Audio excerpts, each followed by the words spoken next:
Hello, historians. Welcome to the Turning Points of History. This week we look at the Munich Beer Hall Putsch. Well, I hope I pronounced that correctly. So, what is a turning point? A turning point is a specific, significant moment when something begins to change. This is certainly one of those, a fork in the road, if you will. So, we discussed this a little bit in our last video. Let's make sure that we do indeed have a good grasp of what we mean by turning points of history. Something specific, significant moment when something begins to change. So I use the example of Rosa Parks' famous bus protest. It was a turning point in the civil rights movement. So looking back at historical events, it is fairly easy to mark various turning points when you cannot go back any further for things to be the same. So it could be the idea, the moment a certain idea, policy, or technology comes to influence the world. So the Beer Hall Putsch. What this was, it's also known as the Munich Putsch, or the Hitler Putsch, or the Hitler-Ludendorff Putsch, a failed attempt by the Nazi leader Adolf Hitler to seize control. I should point out, illegally, by the way. So this happened overnight between the 8th and the 9th of November 1923, and about 2,000 men marched to the center of Munich, where they were confronted by the police, and it resulted in the deaths of 16 Nazis and 4 policemen. Now, maybe you've heard of this before, maybe you haven't, but this was Hitler's first attempt to take control in Germany in 1923. Now, for those of you playing at home, you're probably well aware of the fact that he did not take power in Germany until 1933. So let's find out exactly what happened. So Hitler was wounded during this particular event, which may or may not have influenced the eventual outcome, if you will. So let's make sure we know exactly what this means. When we say this was a failed coup, a coup is a sudden, violent, and illegal seizure of power from a government. So they were attempting to overthrow the government by force. This is why, okay, the full context of the situation. In 1923, this was a quote by Gustav Strassmann, who was the leader of Germany at the time, the chancellor. So the economic position is only flourishing on the surface. Germany is in fact dancing on a volcano. If the short-term credits are called in, a large section of our economy would collapse. So Germany is in a very fragile situation. So the chancellor is this gentleman, Gustav Strassmann. The president is a guy named Ebert. And they had decided the only way Germany could proceed after they'd had this crisis of hyperinflation was to agree to work with the French as opposed to against them. Now, the context here is Germany was forced to pay back reparations after World War I, and they were struggling to do so. It was destroying their economy. Now, there had been resistance against the French, and the French had essentially invaded Germany in this section called the Ruhr, and the workers there had gone on strike. However, this was causing even more economic problems in Germany. So Strassmann and Ebert came together and said, stop resisting the French, go back to work, we'll figure it out for you. Now, this was not taken very well by right-wing members or nationalists in Germany. It looked like they were betraying Germany and giving in to the will of the French. So it looked like they were in favor of the Treaty of Versailles, which was very unpopular in Germany. So, as discussed, to nationalists, this was an admittance of guilt for starting the First World War. That is not what nationalists were all about. And it brought the punishment of reparations. Now, there was a bit of a myth that existed in Germany at the time, that Germany hadn't lost World War I. Its military was still in the field. They were not beaten. Their army was not beaten. What had happened was politicians, with their planning and policy, had betrayed them, let them down. It became known as the stab in the back myth. They were the ones, those evil politicians were the ones that signed the Treaty of Versailles, which said that Germany had started the war. Now, this working with the French, the people who were enforcing the Treaty of Versailles, made it look like to the nationalists that Ebert and Strassmann, remember the president and the chancellor, the president and the prime minister of Germany, were working with the French, were working with their enemies, and they could not tolerate this. So this is what they decided to do. They decided to try and seize power. So what actually happened? On the 8th of November 1923, the Bavarian Prime Minister, Gustav Kahr, was addressing a meeting of around 3,000 businessmen at a beer hall in Munich. Now, this is like the regional governor, if you will, of Bavaria. Bavaria is a section in the south of Germany at the time. Very influential, very important section of Germany. And they are having a meeting. Now, it was not unknown to have a meeting in a beer hall, mainly because they were big enough to hold all of the people. And of course, if you get your supporters drinking beer, they're far more likely to give you money. So it's another good place for a meeting. So what Hitler did was he took 600 of his stormtroopers, the SA, basically the military arm of the Nazi Party, and they went into the meeting and blocked off access to the public and essentially took control of the hall. So the leader of the SA was a guy named Ernst Röhm. Now, maybe you know the name, maybe you don't, but he sort of doesn't have a very good ending in the Nazi regime. More on that in future videos. But Hitler takes control of this hall and he gets to the speaker's platform. So all these people were there thinking they were going to hear a speech from Gustav Kahr, and instead Hitler storms out and he says, "The national revolution has broken out. The hall is surrounded." Ooh, so they think they cannot leave. This is genuinely what you would call a captive audience. Now, Hitler was known for his public speaking ability, and this was actually central to the Nazis' plan. So Hitler begins to speak. This is what witnesses at the time reported. When he spoke, it was a rhetorical masterpiece. In fact, in a few sentences, he totally transformed the mood of the audience. I have rarely experienced anything like it. So what he ended up doing was convincing this crowd to march in his cause, to join him in his putsch, okay? So think of it this way, they're there to hear a address from the regional governor. Instead, a bunch of paramilitary storm in, take control with guns and other handguns, rifles, and knives, other weapons. They're essentially taken hostage. Hitler speaks for a few minutes, and instead of saying, okay, that's great, call the police or something like that, they side with the hostage taker. They side with Hitler. So he starts to march to the center of Munich with not only his SA and his fellow Nazis, but with these gentlemen in support. Wow, that is amazing. Now, who is this gentleman? This gentleman, if you remember this Putsch, the Munich beer hall Putsch, has another name, the Hitler-Ludendorff Putsch. This gentleman is Ludendorff. Supporting Hitler at the time was a gentleman by the name of Ludendorff, who was a general in World War I. Now, this is key. This plays into that myth. The myth in Germany was that they had not lost World War I on the field. It was their politicians that had let them down. The military was still held in high esteem. The military had not lost. And in particular, this gentleman, Ludendorff.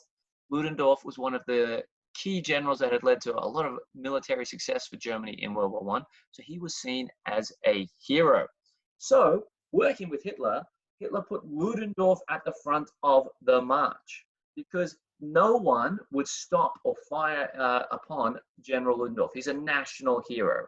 So this was his idea of making it look like his seizure of power was going to be supported by the people and was legitimate. So they get to the center of the city and there are 100 armed police and soldiers who had scrambled to block them, to stop them getting to the center of government. So it's not entirely clear who ended up shooting first, whether it was the SA paramilitary or the police themselves, but shots were fired.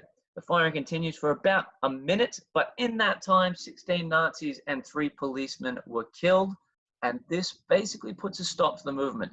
The supporters of Hitler realized that this is actually a real violent confrontation, and they abandon him, and the square is cleared.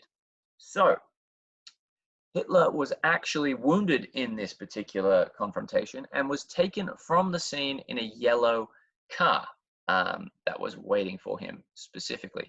He was arrested 2 days later and charged with treason. Treason to the Weimar Republic, to the new German Republic, for attempting to seize power illegally. So this is very, very, very, very important. This is where this becomes a turning point. He is charged with treason. He is seen as incredibly anti-German. Remember, treason is betrayal of your government, betrayal of your country. There is nothing more anti-German you can do than commit treason, okay? So, Ludendorff had marched off to a nearby square where he was also arrested, but Hitler becomes actually something of a folk hero to many Germans because, as stressed, the current government under Strassmann as chancellor and Ebert as president was not particularly popular.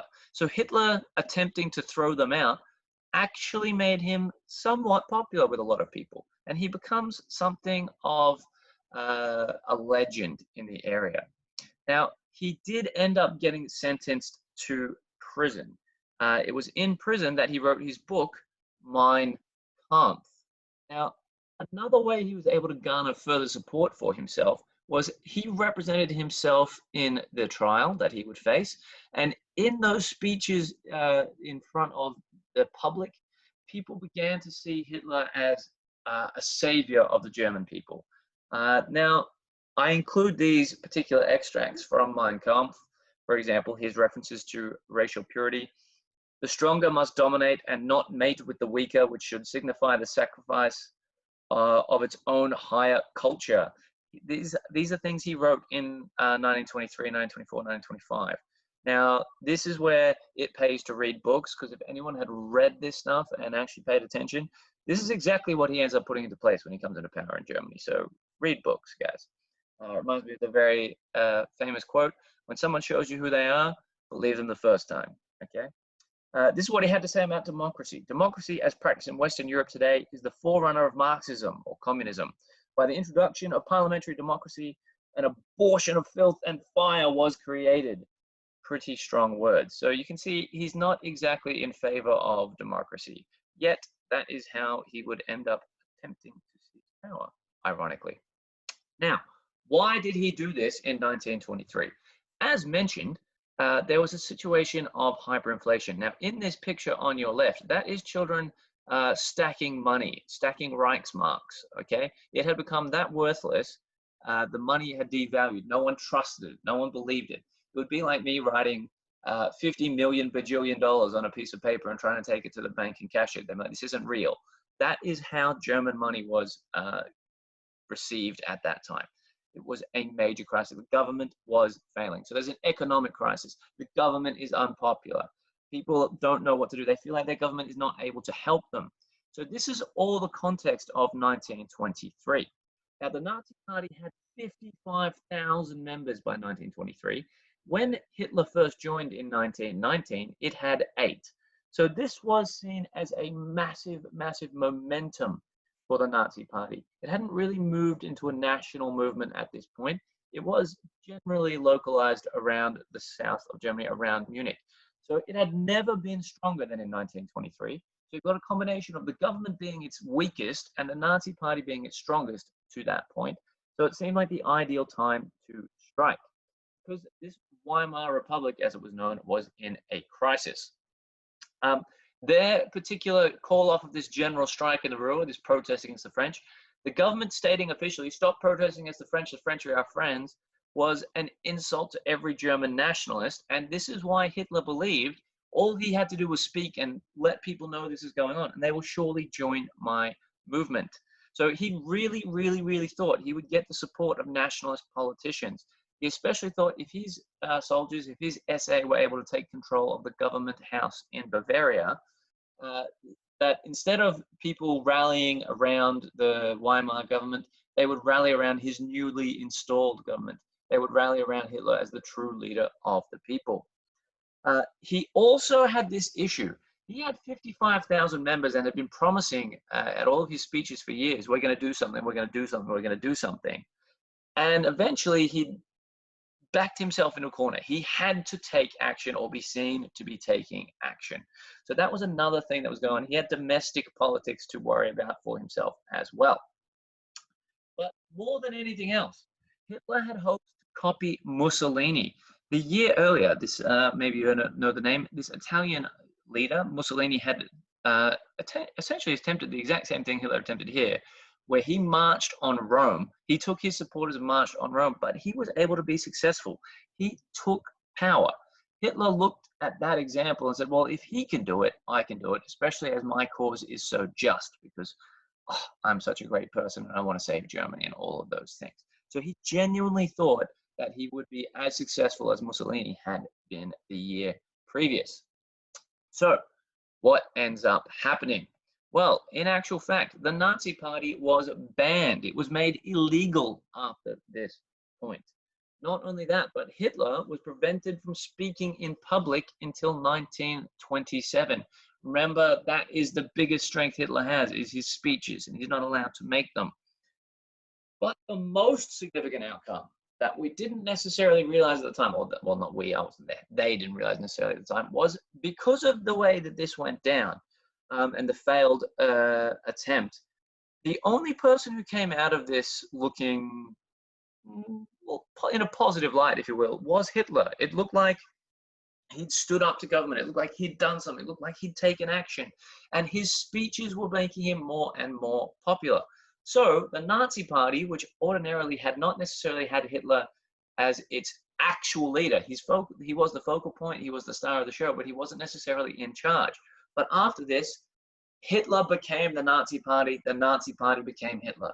The Nazis could not be popular without Hitler, but of course Hitler couldn't do anything without their support. So he truly became the head of this party. And what he decided when he was in prison was that instead of attempting another coup or seizing power illegally, he was going to use his political skills, his political insight, and in particular his speech making to seize power legally, which was huge. Now, why this is a turning point? There are many options for how this could have gone down. One, Hitler could have been successful and the entire history of the world changes. Two, instead of Hitler being wounded on that day, he could have been killed on that day. Three, instead of Hitler becoming some sort of folk hero, he might have been seen as a traitor. He might have been seen as a criminal. And that might have been the last we heard of him. So all of these different things could have happened here, but instead, this was almost a precursor, almost a warning for what was to come. But unfortunately, the people did not necessarily listen to that warning. That book that he wrote, Mein Kampf, if you actually read it, if you actually get to look at the extracts of it, everything that he promises in it, he actually tries to do. So anyone who had read that book might have seen the crisis of Hitler coming. So that brings us to the end of this edition of Turning Points of History. I hope that you have enjoyed. I hope you have learned something. And I hope that you realize that when history tries to warn you, you should listen. Thank you very much. See you next time.